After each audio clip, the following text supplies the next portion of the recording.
분명 웨이팅이 많은 맛집이었어요. 그런데 어느 날 보니까 사라지고 없더라고요. 볼 때마다 손님이 끊이질 않아서 와, 저 집은 진짜 장사 잘 된다 하고 부러워했던 곳인데 말이죠. 근데 생각해보면 이렇게 잘 되던 매장이 폐업을 한 걸 본 게 한두 번이 아닌 거예요. 아니, 저 집은 잘 나가던 거 아니었어? 도대체 왜 망한 거지? 여러분도 한 번쯤 궁금해 보신 적 있으시죠? 이 정도로 사람들이 줄을 서서 먹는데 어떻게 갑자기 사라질 수가 있지? 근데 실제로 장사를 경험하고 다양한 사장님들을 만나다 보니까요, 겉으로 보이는 인기와 실제 매장의 건강 상태는 전혀 다르다는 걸 알게 됐습니다. 진짜 무섭게도요, 겉에서 보기엔 잘 되는 것 같은데 내부적으로 이미 골마서 터지기 일보 직전인 경우도 있더라고요. 오늘 영상에서는 바로 이 이야기를 해보려고 합니다. 장사가 잘 되던 매장이 어느 날 갑자기 사라지는 이유. 겉으로는 절대 보이지 않지만 사장님들만 알고 있는 그 무서운 진실. 이걸 알아두시면요, 장사하고 계신 분들은 물론이고 창업 준비 중이신 분들, 그리고 그냥 소비자로서 주변을 바라보는 시선까지 완전히 달라질 거예요. 또 영상 후반부에는 그럼 어떻게 하면 이런 몰락을 피할 수 있을까? 현실적인 해결책까지 알려드릴 테니까 끝까지 보시면 확실히 도움되실 겁니다. 자, 그럼 시작하겠습니다. 사람들이 제일 처음 오해하는 게 있어요. 손님이 많다? 아, 장사가 잘 돼서 돈 많이 벌겠네? 라고 생각하는 건데요. 근데 이게 진짜 큰 착각입니다. 사실 정말 많은 매장들이 손님으로는 북적이는데도 사장님 통장에는 돈이 남지 않아요. 왜 그럴까요? 첫 번째 이유는 바로 이익 구조의 붕괴 때문입니다. 쉽게 말하면 손님이 많아도 남는 게 없는 구조라는 거죠. 초반에는 매출이 잘 나오니까 괜찮습니다. 그런데 문제는 인건비, 재료비, 임대료가 계속 올라요. 특히 식재료 가격은 계절, 수입 상황, 유통 마진 때문에 들쑥날쑥해요. 매출은 그대로인데 비용만 올라간다? 그럼 어떻게 될까요? 사장님 입장에서는 진짜 미치는 겁니다. 팔면 팔수록 손해가 날 수도 있거든요. 현장에서 많이 들었던 말이 뭐냐면 하루 종일 14시간, 15시간 서서 일만 뒤지게 하는데 통장에는 맨날 돈이 없어서 진짜 죽겠어요. 정말 충격적이죠. 근데 이런 매장이 생각보다 많습니다. 이제 여기서 하나 궁금해지죠. 아니, 그렇게 힘들면 가격을 올리면 되지 않나? 그게 쉬웠다면 다들 벌써 했어요. 문제는 손님 반응입니다. 조금만 올려도 손님이 바로 빠져요. 특히 경쟁이 치열한 동네일수록 더욱더 민감합니다. 사장님들은 매출 떨어지는 게 더 무서우니까 가격을 못 올리는 거예요. 결국 본인 마진을 조금씩 깎고 또 깎는 거죠. 그러다 어느 순간 한계점에 도달하는 거예요. 두 번째 이유는 단골 의존도가 너무 높아지는 경우예요. 처음에는 입소문 나고 손님이 많아지지만 시간이 지나면 그 매장을 찾던 사람들의 생활 패턴이 바뀌어요. 직장 이동, 결혼, 이사 등등 실제로 단골 손님은 우연히 생기는 게 아니라 일상 패턴에 묶여 있는 경우가 많거든요. 근데 사장님이 그걸 인지 못하고 우린 단골 많으니까 문제없어 하고 버티다가 단골이 한꺼번에 빠져버리면 매출이 급격히 떨어집니다. 정말 무섭게요. 하루 10%씩 떨어지는 게 아니라 갑자기 30%, 40%뚝 떨어지기도 해요. 이 정도면 버티기가 거의 불가능해지는 수준입니다. 세 번째 이유는 사장의 과로와 번아웃이에요. 이건 정말 많은 사장님들이 공감하는 문제예요. 장사가 잘 되면 좋기만 할 것 같죠. 근데 문제는 너무 잘 되면 사장님이 버텨야 하는 체력이 몇 배로 올라갑니다. 보통 사장이 매장에서 일할 경우 최소 1.5명에서 2명분의 역할을 하게 돼요. 바쁘면 사람 뽑으면 되잖아. 물론 그래야죠. 근데 그게 또 생각보다 쉽지 않아요.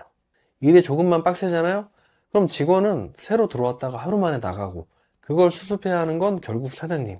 쉬지도 못하고 수면 시간 줄고 가족과 시간도 못 보내고 이렇게 몇 달만 지나도 정신적으로 문제가 생깁니다. 이 상태에서 작은 문제라도 터지면요, 예를 들어 배달 사고, 직원 문제, 매출 하락 같은 작은 충격만 와도 이제 그만해야겠다, 이렇게 순식간에 닫는 겁니다. 사실 가게들이 망해서 사라지기보다 사장님이 버티지 못해서 그만두는 경우가 이게 생각보다 많아요. 겉으로는 개인 사정으로 영업을 종료합니다 라고 붙이지만 내부 사정은 완전히 다른 거죠. 그리고 네 번째 이유, 이건 정말 장사 좀 해봤다는 사장님들이라면 모두 아실 거예요. 바로 상권 변화를 제때 못 읽는 거예요. 상권이라는 게요, 사람들은 잘 못 느끼지만 진짜 예민합니다. 무슨 큰 사건이 있어야만 바뀌는 게 아니에요.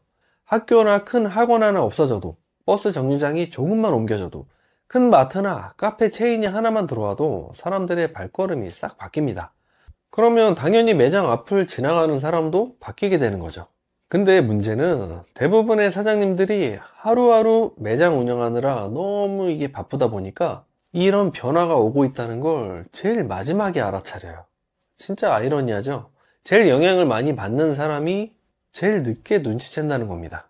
그러다 어느 날 매출표를 보면서 요즘 왜 이렇게 매출이 줄었지? 이렇게 뒤늦게 고민하기 시작합니다.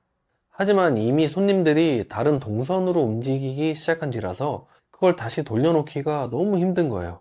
그래서 많은 가게들이 갑자기 사라진 것처럼 보이지만 사실은 조금씩 죽어가고 있었던 그런 상황에 빠진 거예요. 다섯 번째는 운영 난이도 문제입니다. 예를 들어 메뉴가 너무 많거나 레시피가 복잡해서 직원들이 바로 적응하기 어려운 경우죠.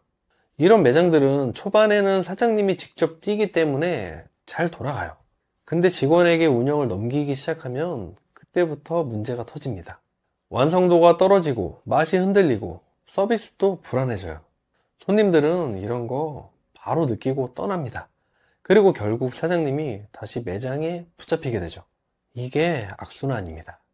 여섯 번째는 바로 사장님과 건물주의 갈등이에요. 생각보다 많은 매장이 이 문제로 사라져요. 특히 장사가 잘 되는 매장은 임대료가 오릅니다. 건물주는 더 받고 싶고 사장님은 감당이 안 되고, 이 갈등이 극단적인 상황까지 가면 실제 퇴거 통보를 받는 경우도 있어요.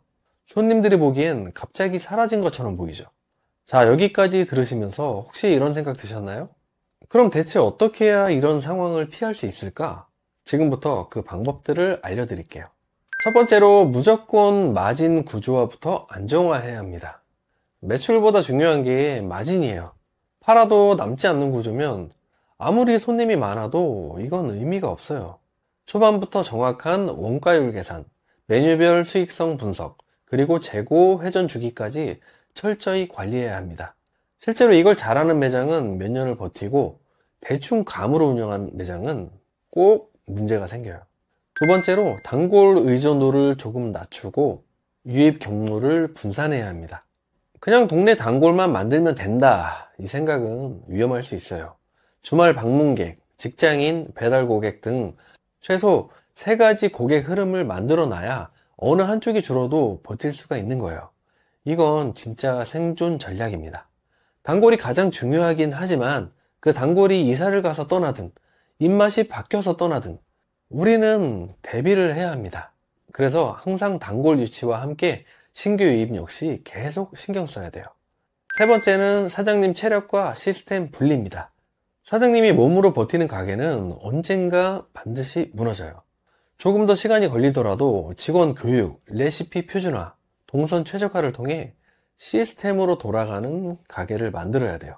이걸 못하면 잘 되는 게 독이 되는 순간이 옵니다. 예를 들어서 장사가 너무 잘 되는데 사장님 몸이 버티질 못해서 병이 나고 한 달이나 문을 닫아야 하는 상황이 생긴다고 생각해 보세요. 아찔하지 않나요? 물론 쉽지 않습니다. 그래도 계속 시도해야 돼요. 네 번째는 상권 변화 체크입니다. 한 달에 한 번이라도 상권 동선을 직접 걸어보고 새로운 점포 오픈, 폐업, 주변 개발 계획을 꾸준히 체크해야 합니다. 상권은 살아있는 생물 같거든요. 그 변화를 빨리 읽는 사람이 오래 살아남습니다. 마지막으로 가장 중요한 거, 사장님이 빨리 지치지 않도록 운영 구조를 가볍게 유지하는 거예요. 메뉴 욕심, 확장 욕심, 매출 욕심을 잠시만 내려놓으면 생각보다 오래 갑니다. 무리해서 매출만 올리는 것보다 오래 살아남는 게 장사를 진짜 잘하는 거예요. 특히 요즘 같은 고물가 시대에는 매출보다 순이익이 더 중요하거든요. 자, 오늘 이야기 어떠셨나요? 겉으로 잘 돼 보이는 가게가 갑자기 사라지는 이유, 그 안에는 정말 많은 변수들이 숨어 있습니다. 그리고 이걸 알고 있으면 여러분이 지금 창업을 하든 나중에 하든 더 안전한 길을 선택하는데 큰 도움이 될 거예요. 혹시 지금 운영 중이신 분들이 계시다면 오늘 영상에 나온 내용 중 이거 우리 가게 얘기인데 이런 부분이 하나라도 있다면요, 지금부터 바로 점검해 보세요. 작은 변화가 가게의 수명을 몇 년씩 늘려줄 수도 있어요. 아시겠죠? 오늘 영상이 도움되셨다면 구독과 좋아요, 알림 설정까지 부탁드리겠습니다. 그럼 다음 주에 더 유익한 영상으로 찾아뵙겠습니다. 감사합니다.